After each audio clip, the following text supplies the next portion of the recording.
Imagine paying more in cross-border banking fees than the actual cost of the coffee beans you're trying to import. Welcome to today's deep dive. Yeah, it really is the ultimate fix your own problem origin story. Right, because today we're looking at Airwallex. Exactly, an $8 billion fintech powerhouse that processes, a staggering 300 billion annually now. And we're pulling all this from a comprehensive research report by pvtIQ. Our mission today is just figuring out how they pulled this off. Well, the sheer grit of their CEO, Jack Zhang, is just wild. He went from working grueling manual labor jobs to eventually rejecting a $1.2 billion buyout offer from Stripe. Wait, he rejected Stripe. He did. And at one point, he even took on $70 million in personal debt just to buy back his own company's shares. Wow. You don't do that unless you have massive conviction. Right. And that conviction comes from knowing exactly how broken the legacy financial system is. If you look at traditional global banking, it relies heavily on the SWIFT network. Which is notoriously slow. Ooh, incredibly slow. Yeah. It often takes 1 to 3 days for funds to actually settle, and it's, remarkably expensive, costing anywhere from $30 to $50 per single transaction. Yeah, if you've ever tried to wire money overseas, you've absolutely felt that $50 bite. It's essentially this fragmented, crumbling toll road where every border is another checkpoint, another fee. Precisely. So Airwallex just decided to bypass that old system entirely. They went out and secured over 60 global regulatory licenses. 60? That is a lot of paperwork. Yeah, 60.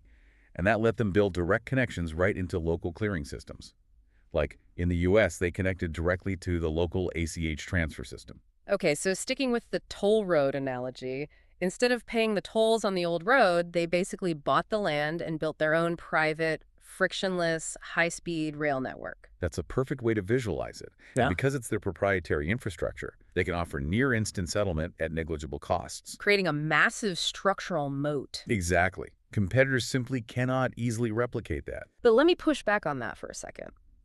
Building a private rail network saves money, sure, but how do you turn cheaper train tickets into an $8 billion valuation? Right. There has to be more to it. Yeah, there has to be more to the business model than just dodging SWIFT fees. Well, they don't just charge for the ride. Because they own the tracks, they decided to build the stations and the cargo facilities too. Oh, interesting. Yeah, they reinvested those captured margins into creating a complete financial operating system.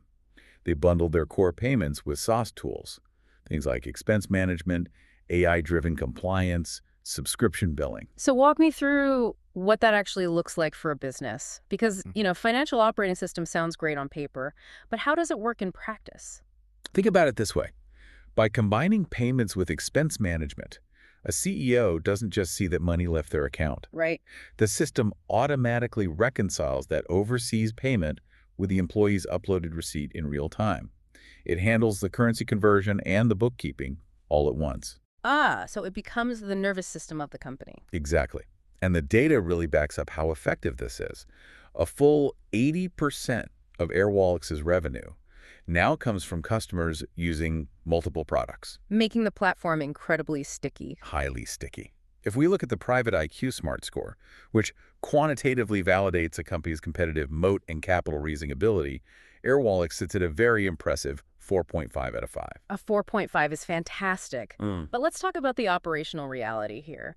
Because operating in 50 different jurisdictions sounds like an absolute compliance nightmare. Oh, it is? Are they actually hiring fast enough to match this ambition, or are they spread too thin? That's exactly where the pvtIQ All Data score comes in. They scored a 4.0 there, which is a metric tracking digital footprint and human capital. So they are hiring aggressively. Very aggressively. To support this massive infrastructure, they've had a staggering 98% growth in tech talent in Singapore alone. But even with all those engineers, moving that fast across 50 sets of banking laws has to come with some dangerous growing pains. They must have tripped some wires, right? Oh, it is absolutely a high-wire act. The report highlights this crazy anecdote where a banking partner suddenly threatened to cut off their access. Wait, cut them off completely. What happens to their clients if the network just goes down? That was the crisis.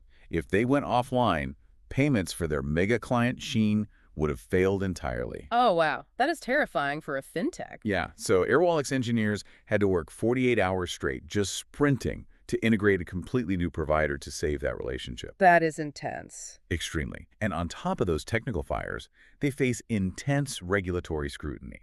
Like, they recently went through an Austrag AML audit that's an anti-money laundering audit in Australia. The compliance burden of this model is just immense. Which brings it all back to why this matters to you, the listener. Whether you're running a digital startup, selling e-commerce, or just a consumer buying coffee beans from halfway across the world.